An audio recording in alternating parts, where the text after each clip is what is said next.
ಈ ಸಿನಿಮಾನೇ ಮಾಡೋಕ್ಕೆ ಒಂದು ಪರ್ಟಿಕ್ಯುಲರ್ ಕಾರಣ ಇದೆ ಅನ್ನೋಂಥ ಒಂದು ಎಲ್ಲೋ ನಾನು ಕೇಳಿರೋ ಮಾಹಿತಿ.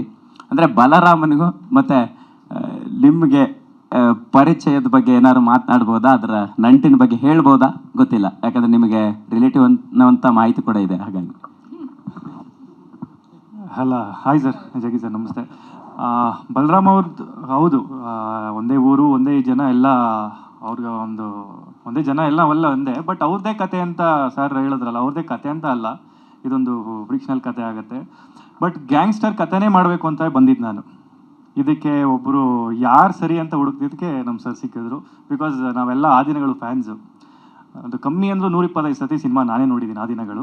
ಸೊ ರೀಕ್ರಿಯೇಟ್ ಮಾಡಬೇಕು ಅಂತಲೇ ಬಂದಿದ್ದು ಸರ್. ಆ ದಿನಗಳಿಗೆ ಏನು ಎಕ್ಸ್ಪೆಕ್ಟ್ ಮಾಡ್ಕೊಂಡು ಜನ ಬರ್ತಾರೋ 100% ಆ ರಿಸಲ್ಟ್ ಅಂತೂ ಸಿಗುತ್ತೆ. ಬಲರಾಮನ್ ಕತೆ ಅದು ಇದು ನನಗಂತೂ ಗೊತ್ತಿಲ್ಲ. ಒಟ್ನಲ್ಲಿ ಒಂದೇ ಊರು ಒಂದೇ ಜನ ಎಲ್ಲ ಒಂದೊಬ್ಬರೇ. ಚೈತನ್ಯ ಸರ್, ಆ ದಿನಗಳು ಬಂದು ಸುಮಾರು 9 ವರ್ಷ ಮುಗೀತು, 18 ವರ್ಷ ಸಾರಿ.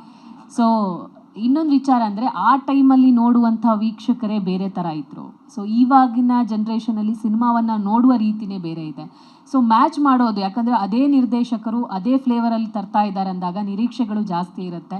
ಅದನ್ನು ರೀಚ್ ಮಾಡುವ ಪ್ರಯತ್ನ ನೀವು ಮಾಡಿದ್ದೀರಾ, ಅದು ಕಂಪ್ಲೀಟ್ ಆಗುತ್ತೆ ಅನ್ನುವಂಥ ಭರವಸೆ ಇದೆಯಾ? ನನಗೆ ಈ ಸಿನಿಮಾದ ಅಡ್ವಾಂಟೇಜ್ ಅಂತ ಅನ್ಸೋದು. ಈಗ ಕಾಂತಾರ ಸಿನಿಮಾ ಮಾಡಿ ಅದಾಗಿ 2 ವರ್ಷಕ್ಕೆ ಕಾಂತಾರ ಪಾರ್ಟ್ 2 ಮಾಡೋದು, ಅವಾಗ ಅದೇ ಪ್ಯಾಟ್ರನ್ನ ನೀವು ಸಸ್ಟೈನ್ ಮಾಡ್ಕೋಬೋದು.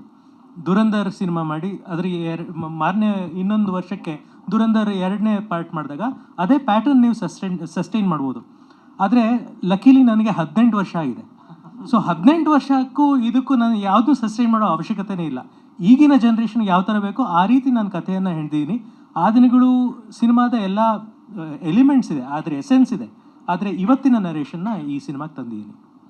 ಸರ್, ವಿನೋದ್ ಅವ್ರನ್ನ ಇದಕ್ಕೆ ಯಾವ ರೀತಿ ಪಳಗಿಸಿದ್ರಿಂದ? ಯಾಕಂದರೆ ಅವರು ಆಲ್ರೆಡಿ ಮಾಸಲ್ಲಿ ಎಕ್ಸ್ಪರ್ಟ್ ಸಿನಿಮಾ ಮಾಡೋದ್ರಲ್ಲಿ.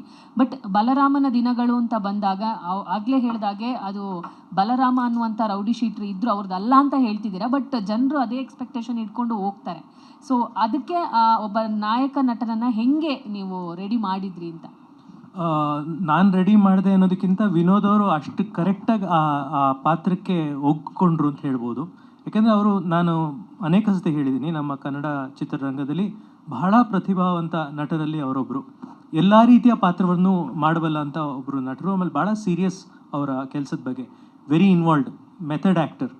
ಅವರು ಈ 4 ತಿಂಗಳು ನಾವೇನು ಬಲರಾಮ ದಿನಗಳು ಶೂಟಿಂಗ್ ಮಾಡ್ತಿದ್ವಿ, ಅಷ್ಟು ವೇಳೆ ಅವರು ಬಲರಾಮನಾಗಿ ಜೀವಿಸಿದ್ರು. ಆಮೇಲೆ ಪ್ರತಿ ಹಂತದಲ್ಲೂ ಇನ್ವಾಲ್ವ್ ಆದರು. ಸೊ ಅವ್ರ ಜೊತೆ ವರ್ಕ್ ಮಾಡೋದು ನನಗೆ ಒಂದು ದೊಡ್ಡ ಅಡ್ವಾಂಟೇಜ್ ಆಯಿತು. ಬಿಕಾಸ್ ಅಷ್ಟು ಇನ್ವಾಲ್ವ್ಮೆಂಟ್ ಆಗಿದ್ದು, ನಾನು ಏನು ಇಮ್ಯಾಜಿನ್ ಮಾಡ್ಕೊಂಡಿದ್ದೆ ಬಲರಾಮ, ಅದಕ್ಕಿಂತ 10 ಪಟ್ಟು ಅವರು ಬಲರಾಮನನ್ನು ಸ್ಕ್ರೀನ್ ಮೇಲೆ ತಂದರು. ನಾವು ಟೀಸರ್ ರಿಲೀಸ್ ಮಾಡಿದಾಗೆ ಎಷ್ಟೋ ಜನ ಅದ್ರ ಕೆಳಗೆ ಕಮೆಂಟ್ ಹಾಕಿದ್ದಾರೆ, ಬಲರಾಮ ಪಾತ್ರಕ್ಕೆ ವಿನೋದ್ ಅವ್ರು ಬಿಟ್ಟರೆ ಯಾರೂ ಆಗೋದೇ ಇಲ್ಲವೋ ಅನ್ನೋ ಮಟ್ಟಿಗೆ ಅವರು ಈ ಪಾತ್ರದಲ್ಲಿ ತೊಡಗಿಕೊಂಡಿದ್ದಾರೆ. ಸರ್, ನಾವು ಚೈತನ್ಯ ಸರ್, ಇಲ್ಲಿ ಸಾಕಷ್ಟು ಮಚ್ಚಾಗಿರ್ಬೋದು, ರಕ್ತ ಸಿಕ್ತ, ಈ ರೌಡಿಸಮ್, ಸಾಕಷ್ಟು ಸಿನಿಮಾಗಳನ್ನು ನೋಡಿದ್ದೀವಿ, ಬಹಳ ಸಿನಿಮಾಗಳು ಬಂದಿದ್ದಾವೆ. ಆ ಎಲ್ಲ ಸಿನಿಮಾಗಳಿಗೆ ಬಲರಾಮನ ದಿನಗಳು ಹೇಗೆ ಭಿನ್ನವಾಗಿ ನಿಲ್ಲುತ್ತೆ ಅಂತ ಹೇಳಿ, ಹೇಗೆ ಎಕ್ಸ್ಪೆಕ್ಟ್ ಮಾಡ್ಬೋದು ಅಂತ ಹೇಳಿದ್ರಲ್ಲಿ? ನಾವು ಆ ದಿನಗಳು ಸಿನಿಮಾ ಮಾಡಿದಾಗಲೂ ಇದೇ ಪ್ರಶ್ನೆ ಬಂದಿತ್ತು ನಮಗೆ, ಇನ್ನೊಂದು ರೌಡಿಸಮ್ ಸಿನಿಮಾ ಮಾಡ್ತಿದ್ದೀರಾ?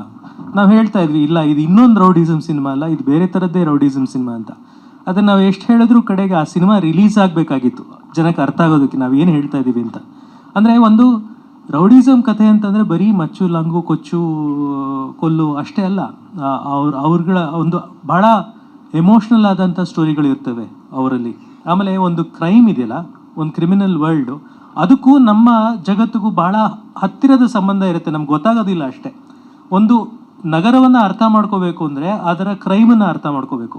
ಪ್ರತಿ ಹಂತದಲ್ಲೂ ಯಾವ್ಯಾವ ರೀತಿ ಕ್ರೈಮ್ ಬದಲಾಗ್ತಿರುತ್ತೋ ಅದೇ ರೀತಿ ಆ ನಗರದ ಪಾಲಿಟಿಕ್ಸ್, ಎಕನಾಮಿಕ್ಸ್ ಎಲ್ಲ ಬದಲಾಗ್ತಾ ಹೋಗುತ್ತೆ. ಅದೆಲ್ಲವೂ ಒಂದು ರೀತಿ ಕಥೆಯ ಮೂಲಕ, ಒಂದು ಡ್ರಾಮ್ಯಾಟಿಕ್ ಆದಂಥ, ಭಾಳ ಎಮೋಷ್ನಲ್ ಆದಂಥ, ಭಾಳ ಹ್ಯೂಮನ್ ಆದ ಕಥೆ ಮೂಲಕ ನಾವು ಪ್ರೆಸೆಂಟ್ ಮಾಡುವ ಪ್ರಯತ್ನ ಈ ಬಲರಾಮನ ದಿನಗಳು ಸಿನಿಮಾ.